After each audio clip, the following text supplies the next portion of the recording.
السلام علیکم ورحمۃ اللہ وبرکاتہ۔ ناظرین، ایک اہم کلپ لے کر کے آپ کی خدمت میں حاضر ہوا ہوں۔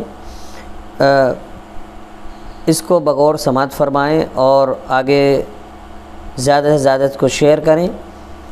علماء کرام کے بارے میں کچھ چند باتیں گزارش آپ کے سامنے پیش کر رہا ہوں کہ علماء انبیاء کے وارث ہیں، اور قرآن کریم میں بھی اللہ تبارک و تعالیٰ نے فرمایا ہے انما یخشی اللہ من عباد العلماء، کہ اللہ کے بندوں میں سب سے زیادہ ڈرنے والے علماء کرام ہیں۔ ایک شخصیت ہیں، ایک ایسی شخصیت جو محتاج تعارف نہیں ہے، لیکن میں مختصر تعارف ان کا پیش کرتا ہوں۔ حضرت مولانا مفتی رئیس احمد قاسمی مدظل العالی، جو دہرادون کے اندر ان کا خود کا ایک مدرسہ ہے اور وہ خدمت انجام دے رہے ہیں، مظفر نگر کے رہنے والے ہیں، اور ایک لمبے زمانے سے، لمبے عرصے سے وہ دہرادون کے اندر خدمت انجام دے رہے ہیں دینی، اور ان سے ہزاروں لوگ فیض یاب ہیں، نفع رساں ہیں لوگوں کے لیے۔ جلسے جلوس میں حضرت کا اکثر جانا ہوتا ہے، لوگوں کو فائدہ پہنچا رہے ہیں۔ ان کے سلسلے میں اس طرح کی بات کرنا کہ دلالی لی ہے اور اپنے چاچا کے ساتھ یا فلاں کے ساتھ مل کر کے انہوں نے اس طرح کے کام کیے ہیں، تو وہ غلط ہیں۔ ان کے بارے میں کسی نے غلط پوسٹ کی ہیں فیس بک وغیرہ، جس میں نازیبا الفاظ بھی استعمال کیے گئے ہیں۔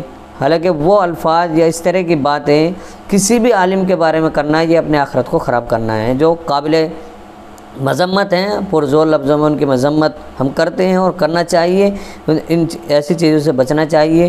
اس لیے علماء کی تحقیر کرنے سے، علماء کی حقارت کرنے سے، ان کو رسوا اور بدنام کرنے سے انسان کو بچنا چاہیے، ورنہ تو اپنی آخرت کو خراب کرنا گویا کہ لازم آ جائے گا۔ بخاری شریف میں حدیث ہے یہ کہ جو میرے کسی ولی کو تکلیف دے تو اس کے لیے میں اعلان جنگ کرتا ہوں۔ اللہ تعالیٰ فرماتے ہیں میں اس کے لیے اعلان جنگ کرتا ہوں۔ اور حدیث شریف میں آتا ہے کہ آدمی یا تو عالم بن جائے، متعلم بن جائے، یا علم کو غور سے سننے والا بن جائے، یا ان سے علم اور اہل علم سے محبت کرنے والا بن جائے، اور پانچویں قسم کا نہ بنے۔ اگر پانچویں قسم کا بن گیا وہ کیا ہے؟ ہلاک ہو جائے گا۔ اور وہ ہے علم اور اہل علم سے بغض و عداوت رکھنے والا، دشمنی رکھنے والا۔ اسی طریقے سے علماء کرام کے بھی اقوال ہیں جو اس طرح کے ہیں کہ اگر انہیں سنا جاتا ہے، پڑھا جاتا ہے تو دل دہل جاتا ہے۔ حضرت رشید احمد گنگوئی، حضرت مولانا رشید احمد گنگوئی، حضرت گنگوئی کا تو یہ قول ہے کہ ایسا بندہ جو علماء ربانی کی حقارت کرتا ہے تو اس کی قبر کھول کر کے دیکھو، اس کا چہرہ قبلے سے پھر چکا ہوگا۔ عبدالعزیز رحمۃ اللہ علیہ لکھتے ہیں کہ اہانت علم اور اہانت اہل علم یہ کفر ہے۔